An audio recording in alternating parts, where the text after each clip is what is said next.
আগের পর্বে দেখেছেন কাঞ্চনজঙ্ঘা ফলস, খেচিপেরি লেক, রিম্বি নদী, পেলিং স্কাইওয়াক, রাবদেন্সের রুইন্স ইত্যাদি। না দেখে থাকলে ডেসক্রিপশানে লিংক দিলাম, দেখে নিতে পারেন। আবার এক নতুন সকালে সবাইকে স্বাগত। আজ আমাদের ভ্রমণের তৃতীয় তথা শেষ। আজ সকাল সকাল হোটেল থেকে চেক আউট করে ব্রেকফাস্ট সেরে বেরিয়ে পড়ুন। যেতে হবে রাবাংলা। পেলিং থেকে রাবাংলার দূরত্ব প্রায় ৪৫ কিলোমিটার। যেতে সময় লাগবে ২ থেকে ২.৫ ঘন্টা। রাবাংলা পৌঁছে দেখে নিন বুদ্ধ পার্ক, যার এন্ট্রি ফি ৮০ টাকা পার হেড। আমাদের কিছু সমস্যা হওয়ায় বেরোতে দেরি হয় এবং ওদিকের রাস্তা খারাপ থাকায় আমরা আর রাবাংলা যাইনি।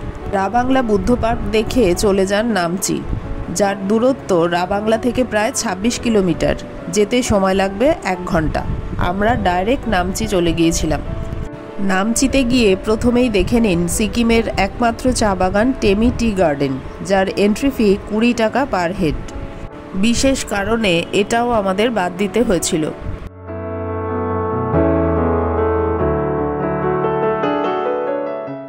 টেমি টি গার্ডেন দেখে চলে আসুন সানরুপসে মনাস্ট্রি। এখানকার এন্ট্রি ফি ৫০ টাকা পার হেড।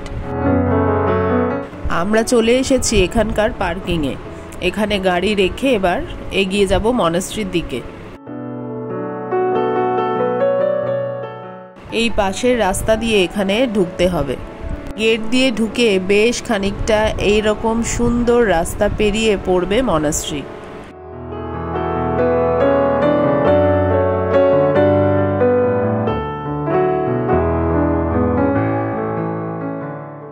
এইখানে রয়েছে জুতো খুলে রাখার জায়গা। এখানে জুতো খুলে তারপর মনাস্ট্রির ওপরে উঠতে হবে।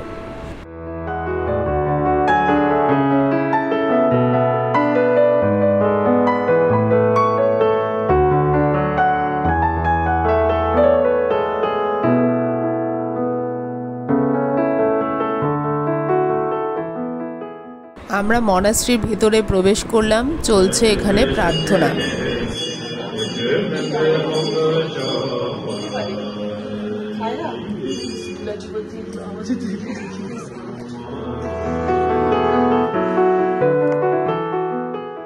এর ভিতরে সিঁড়ি দিয়ে একেবারে ওপরে উঠে যাওয়া যায়।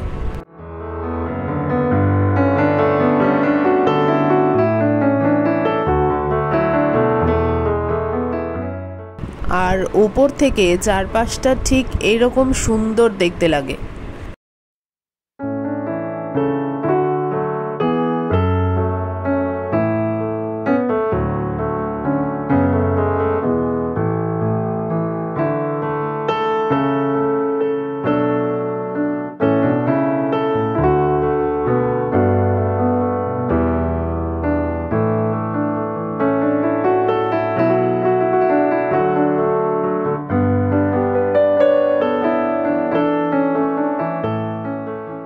এখানে রয়েছে একটা selfie point, I love Namchi. মনাস্ট্রির সাথেই রয়েছে একটা ছোট্ট দোকান। এখান থেকে বাড়ির জন্য চাইলে কিছু কিনে নিয়ে যেতে পারেন।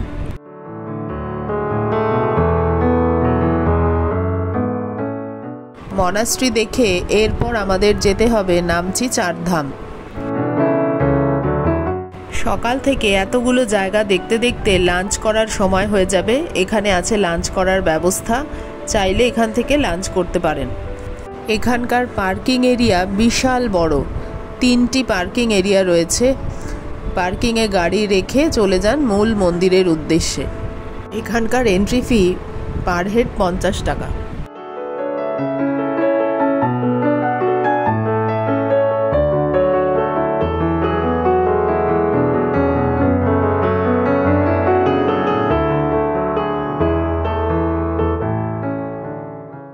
এই মন্দির চত্বরটি বিশাল বড়। ঘুরে দেখতে অন্তত ১ থেকে ১.৫ ঘন্টা সময় লাগবে।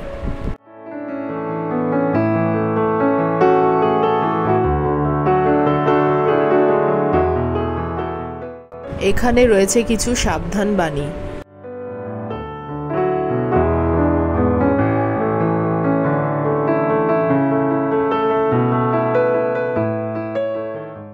এই এলাকাটি পুরো ঘুরে দেখতে হলে জুতো খুলেই আপনাকে দেখতে হবে, নির্দিষ্ট জায়গায় জুতো রেখে তারপর মন্দির চত্বরে প্রবেশ করুন।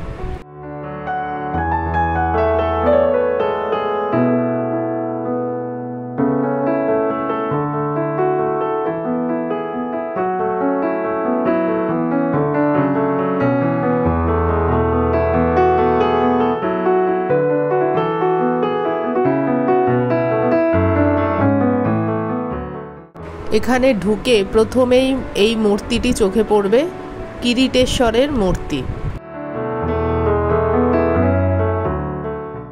এরপর একে একে দেখে নিন 4 ধাম, অর্থাৎ জগন্নাথ ধাম, রামেশ্বরম ধাম, বদ্রীনাথ ধাম ও দ্বারকা ধাম।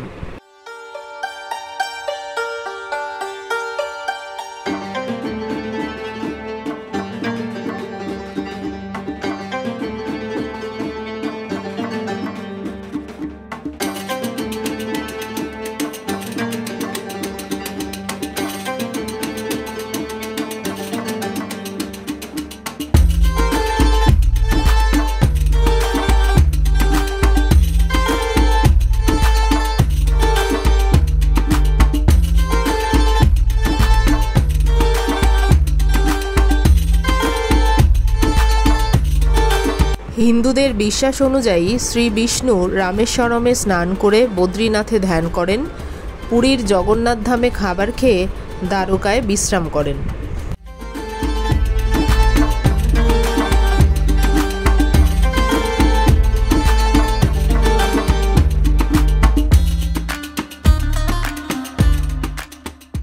এছাড়াও দেখে নেওয়া যায় সাই বাবার মন্দির।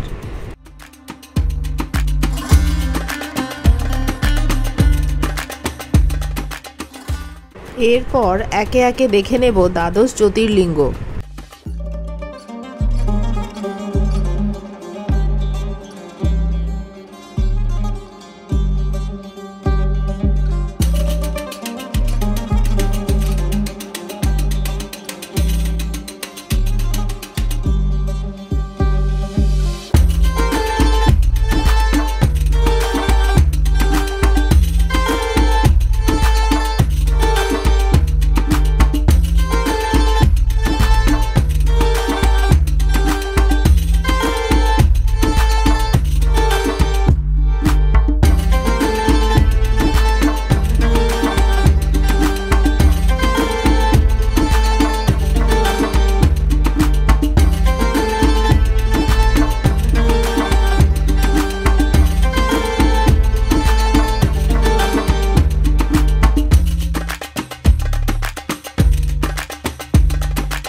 এরপরে দেখে নেব মূল শিব মন্দিরটি। এখানে রয়েছে বিশাল বড় আকৃতির একটি শিবের মূর্তি।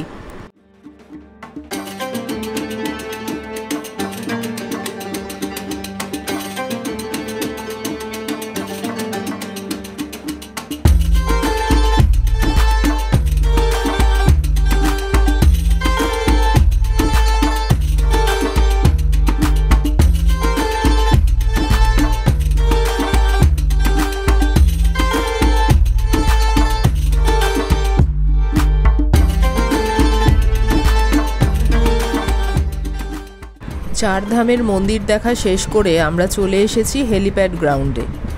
বিশাল বড় জায়গাটা এবং চারপাশে পাহাড় দিয়ে ঘেরা, খুব সুন্দর। অবশ্য কুয়াশার জন্য চারপাশের পাহাড় এখানে দেখা যাচ্ছে না।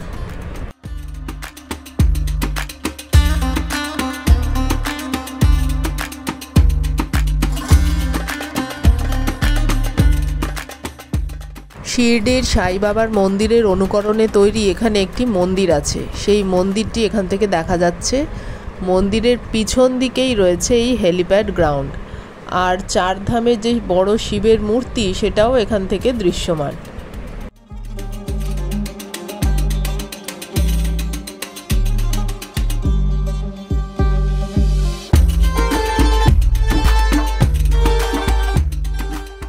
এই যে সেই সাই বাবার মন্দির যেটার কথা বলছিলাম।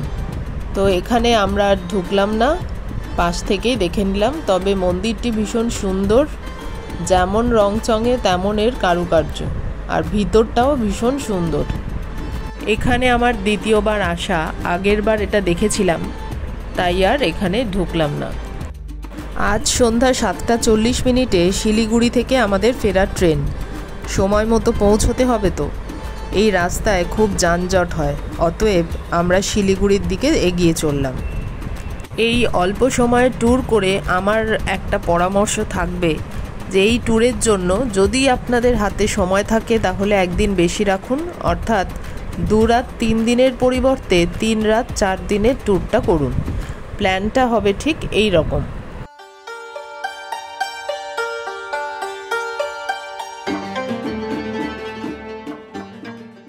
সিকিম থেকে পশ্চিমবঙ্গ ঢোকার সময় তিস্তার ব্রিজ পেরোতে গিয়ে যে যানজট দেখতে পেলাম, সেটা দেখে খানিকক্ষণের জন্য হলেও মনে ভয় ধরেছিল যে সময় মতো পৌঁছতে পারবো তো।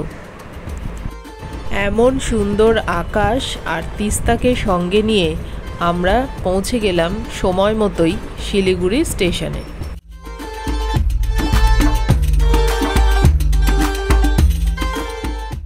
আজ তবে এ পর্যন্তই। আবার শীঘ্রই আসবো পরবর্তী ভ্রমণের ভিডিও নিয়ে। সবাই ভালো থাকুন আর চ্যানেলটি সাবস্ক্রাইব করে পাশে থাকার অনুরোধ রইল। নমস্কার।